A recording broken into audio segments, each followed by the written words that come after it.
Well, I hope everybody's enjoying their summer. I'm here to introduce a new feature to the Sap Spy web app, specifically timeline view. So that timeline view you can access from Sugarbush. It is this functionality right here.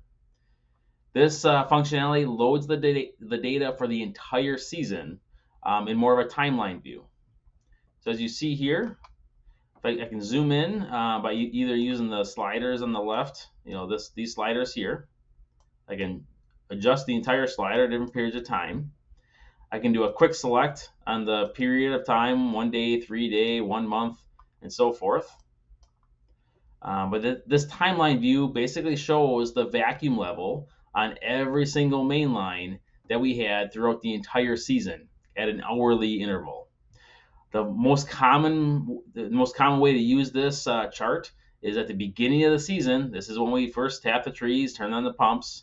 It was about February 24th until looks like April 10th is when we turned off the pumps. What I typically will do is zoom in to this period of time. Now I can see what was the performance of every single main line. What main lines froze up, which main lines stayed at high vacuum throughout the season. So here, the color of that bar, so this is all of mainline one, this is one vacuum sensor. The color of that bar is at an hourly interval. The lighter blue color is lower vacuum, where it's red is where vacuum dropped off to near zero. And I can basically see what that mainline did throughout the entire season from start to end. From here, we then also rank the main lines. So the main lines are ranked from best performing to worst performing. So in this case, you can interpret this as the releaser spent almost 97% of the time above 25 inches. That's what this threshold is here. Whereas mainline 5B only spent 71% of the time above 25 inches. And from here, now I can zoom in. A lot of times I want to look at the second half of the season, because in this case, mainline 5B, it's ranking low because it had a leaky saddle early in the season, which caused it to freeze up often early in the season. Well, we found that, we fixed it, but using this data, and then late in the season, we had other dynamics happen. So a lot of times I want to look at the second half of the season.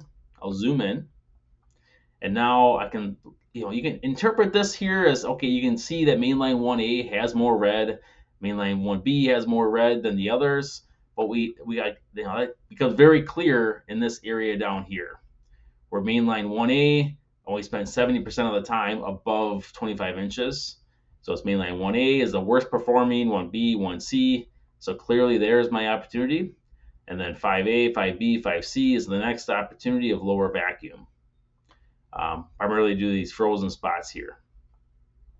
So that's and we can adjust those thresholds as well. So let's say if I zoom back out a little bit, and like right here, remember we lost power in the woods due to a storm. That's why our releaser dropped in vacuum here, which caused the whole system to drop in vacuum. So it's good you can see the dynamic of the of your woods, of what's happening throughout the entire season this way.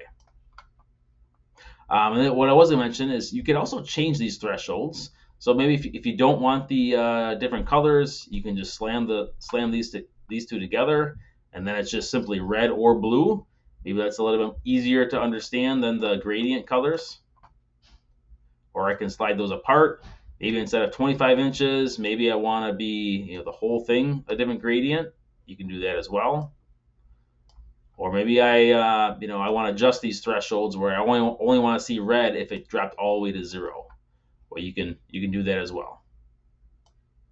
So as you adjust these sliders, as you adjust the timeline, all of the charts update immediately as well. So hopefully this will give you a little bit better insights of where you can spend your time in this off season to optimize your woods for the following season as well. Reach out with any questions.